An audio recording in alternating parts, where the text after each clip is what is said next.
D, well, I was cheering like hell for you last night, Coach. You just don't know. Yeah. I said, I was just cheering for you, man, because I saw you with Tech. We'll talk about this in an interview, but at Tech, I know you teams are kind of turn a corner there that night, and then COVID hit you again, and then I was like, man, not again. But to see your guys, man, persevere turning around, man, I'm so proud of your team, man. And I feel like you got that good GSU Sports Arena karma this year, man, to help you guys as well, man. Yes, sir. Yes, sir. So, yeah, man, I'm proud. I'm proud of those guys, man. I really am, happy for them. So we want the good thing about the way our tournament is scheduled on the calendar, because sometimes you play, some people just starting their conference tournament like this week, and you could be playing in your championship like Saturday or Sunday, and then it's such a quick turnaround for the tournament that even though you enjoy the win, you don't really get to relish in it that much, So I like the fact that we get to enjoy it this week, get some time off, get some guys healthy and really take it in, and then turn the page and get back in the gym and work a little bit and get back into a little bit of a routine of, what got us there, and go into the tournament with an expectation of winning. No doubt. And Coach, you kind of mentioned it, rest versus rust. So getting guys healthy is more going to be like more of a guys doing drills on their own, shooting on their own. You give them tell them, hey, get off your feet for a couple of days. And so how do you kind of balance that rest v rust? Because I know that's kind of thing you want to stay sharp. You never know. Now I put you in that play-in game on Tuesday night because of the conference. So how do you kind of gauge that going for the rest of this week here? Well, it's different from team to team, but we got a couple of key guys that are dealing with some nagging stuff. So, it just so happens Lel and Kane, we got some guys who need a few days to recover and to reset and to rest their bodies and get some treatment and get in the cold tub and just unwind a little bit. And then, we can pick our spots, but we'll still have 2 or 3 solid days to prepare after the selection show. So, listen, we're playing well, so I'm not really worried about rust. I want these guys to enjoy this. They've earned the right to be there. They've won 10 games in a row. So we're gonna go in and play with confidence. I'm pretty confident about that myself. Now, Coach, I saw you in Mercer down there. I saw you at Georgia Tech, and you guys kind of trying to find your way. And I know the game at Tech was a tough one. You all could have won that game. Some bunnies here and there, some free throws, tough overtime loss. But you said in the press conference that you saw some things that night. You felt that you guys are turn the corner that night. And for you, in your mind, what was a turning point after that Tech game to get you guys spurred on the streak that you're on, the dance you're in, the big dance that once again represent the Panthers for you guys, man? Well, there was a couple of things, not a moment. There's a story about the bus breaking down and the guy picking us up. It was a great story because it helped me in a lot of ways develop some clarity on how I wanted to move forward with the team. But I think there's 2 things in particular. Number one was Kane Williams stepping into the role of leader of the team. His disposition, because that's what we lack. Any good team is going to be player-led, the really good teams. And we lack that. Even though we had older guys, we didn't have a great deal of leadership. And Kane acknowledged that we didn't have that, first of all. And then he stepped into it. And then once he stepped into it, it was easier for him to get Lel to join with him on that. Lel is not as good a communicator as Kane, but he's such an inspirational force on our team. And then the other seniors got with those guys. So that was number one, Kane. And then just in general, JR, the fact that we didn't allow the adversity to break us. We didn't quit. So it wasn't like a moment where we could say, well, here's the moment that things change, but it was more the fact that we stayed together and we kept working. Because when you're struggling, listen, when you come to practice every day, the routine, everything, it ain't that much fun when you win it. Most definitely. But when you're losing, you're really trying to figure out why the hell we doing this. It just is not enjoyable. And that's where that player leadership comes into play. And Kane helped us persevere. So he had a lot to do with that. But in general, the fact that we stayed the course is what changed us. I remember you told those guys, Georgia Tech, after the post game, that this is a different team. Each team has to find their way. Because I think a lot of guys in the media don't understand that it's a different team each year. They just say, "Oh, you're Georgia State." No, it's each year is a different team, different mix, different circumstances. And you said it's a different team this year. We have to find our way. We're not that we're finding our way. I think a lot of times the media guys don't understand it the way I do because I played sports myself. But talk about how it's a different team every year. You have to kind of find that team has to find their own way. And this year's team took Kane stepping up. And Corey this summer also getting his body together, and you guys found your way when it counted the most. Yeah, I talk about that a lot. You never have the same team twice. Every team has a one season lifespan, and even if you have the same individuals back, the individuals don't come back with the same goals and the same mindset every year. If you were a starter last year, you want to be first team all league this year. If you were first team all league last year, you want to be player of the year.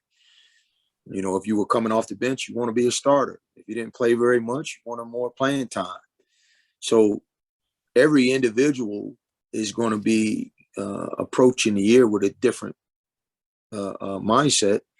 And so if you get 12, 13 guys on the same team, it's still going to be a different makeup of the team. So in our case, we had 15 scholarship players. So we had the same guys back, but we added to the group. So we had more guys who wanted a piece of the pie. So it was competitive. And then, obviously with us, we had some disruption. You talked about it with the COVID when it hit us after the Georgia Tech game. And that was the second time it hit us. So we had all of those factors. And then we, like you said, we had guys step into those leadership roles, which helped us out quite a bit. So, but yeah, I do think people assume that if you have the same people, you have the same team. And it just simply is not the case. Kansas City Chiefs had a lot of the same guys. Patrick Mahomes is the same guy, but it's a different year. And so you have to have a mentality that you're going to start over as a coach, and then you got to work to convince them that it's a new journey. And that can be a challenge with young people. And we had that challenge with this group. I think, and that was heightened, that challenge, just by the fact that we had some of the disruptions come into play as well. It would have been, if we would have been healthy, no injuries, no COVID, we still would have had our share of challenges. So I feel like we had a convergence of things happening all at one time that, we just needed the fog to lift a little bit. And when it did, we got on the path to finding our way. Everybody keeps telling me we got hot at the right time.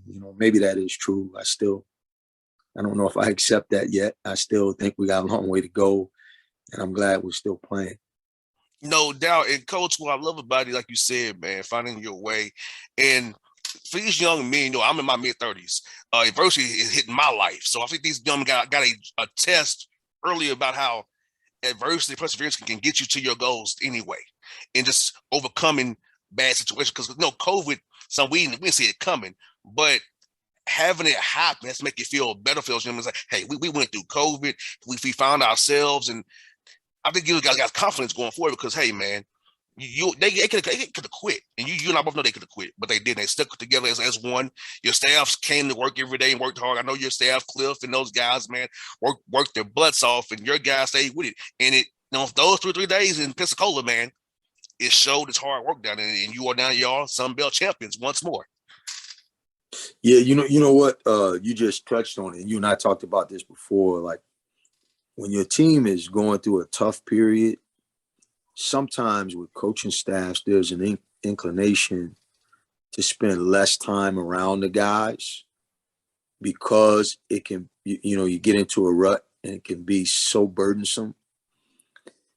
And the natural inclination for Chris Kreider and Jarvis Hayes and Cliff Warren and Jordan Glover, our staff, and myself, is to spend more time communicating with our guys during the tough times, because if you spend less time around them during the turbulence, they're going to get their information from somewhere. They're going to get the opinions about how the team should be doing and so it's better if they're getting that information from you. The message needs to be coming from inside the house, because if it's not, they're going to be listening to somebody. Somebody's opinion is going to take precedence over yours. So it's an important time to, we use the phrase circle the wagons. We did that. And my staff does that naturally. I'm fortunate and blessed to have a great staff. And Coach Lanier, you know this, man. Cliff, Jarvis, and Chris are great communicators. That's one of their big skills. And watching them on the bench and act with your guys, man, it's never like an attack. It's like I'm trying to love on you, but I'm tough, but I'm saying I'm loving you, saying I'm trying to give you the knowledge in the best way possible. It's all about delivery, Coach. You know about this delivery. Delivery is how somebody will receive it. If you deliver it hard, they might take it a little hard, and you might have a blow up, But if you give it to them in that right tone and that right delivery, they'll receive it. I think what they do a good job, and you do as well, Coach. You all have a way of delivering things to these young men where they take it and receive it and don't take it negatively, which is good, because some guys want to just curse you out, up and down. Nah, you all give it to them in such a way where the guys will take it and accept it, and they'll use it down the road. Well, this, you've been an athlete. There's a lot of ways to skin a cat, Yes. That just happens to be the personality of this staff, not that it's right or we do it the best way or whatever. It is our way. And the one thing I learned from being around some of the great coaches that I've worked around is that the best way to approach it is to do it as yourself. And, I can't coach like anybody else. I can only be myself. And that's what I encourage the guys that I work with to do, is to do it their way. And Cliff's personality is different than Chris's. He's a little bit more fiery, a little bit more passionate, but it's good, because our guys know where it's coming from. So they all have their own personalities, but they do all happen to be good communicators, like you said. And Coach, let me ask you this, brother. Last year, App State, how much did that come in you all's mind going into last night's game? Because I know it's a new year, new team, but last year's when you all kind of faltered there. But how much did that you feel you're a guy say, hey, not this year? We're going to close the deal this year for sure. I thought about it on the bus ride over to the arena. That's the only time I thought about it is, we probably had like a 10-minute drive from the hotel to the arena. And I only thought about it in the context of what I felt like last year on that bus ride, because I was concerned about whether or not our team was going to approach the game the right way, because we had beat them the last time we played them. We were playing really well. We had won 8 in a row going into that game, talking about last year. And I was worried about whether or not we were mature enough as a team to still play the game. I thought we had a team that wasn't quite mature enough, and that they were going to approach the game like it was a movie script. And if App State went off script, we were going to be in trouble. And App State came out through the first punch, and we never quite recovered. On the bus ride over last night, I was confident, at least insofar as I felt like we had the right mindset. I'll put it to you like this. I packed a change of clothes in my backpack because I was expecting some water to get thrown on me when I walked in the locker room. I hear that, and I know that was right. And you all played a good game last night, and Louisiana made a run in the middle of the second half. They had a chance for that three, missed it. You all make the three, go on your run. And I said to myself, they're gonna win because they locked in. Like, even though they took they won that punch Louisiana, and your guys stayed the course and kept on going. And I said, yep, stay got it. And seeing that live and in person, seeing your guys take that punch and stay the course, it had to make you feel good as a coach. And your young men had actually that it saw them actually grow in that moment right there and say, hey, my guys are growing and they show me something right now. Yeah, we use the word mettle, METTLE, and we put it on the board the night of the semifinal game with the dictionary definition of the word. And we felt like over the last 2 years, all the experiences that we've had should build some mettle in us. And there's opportunities in games to display that.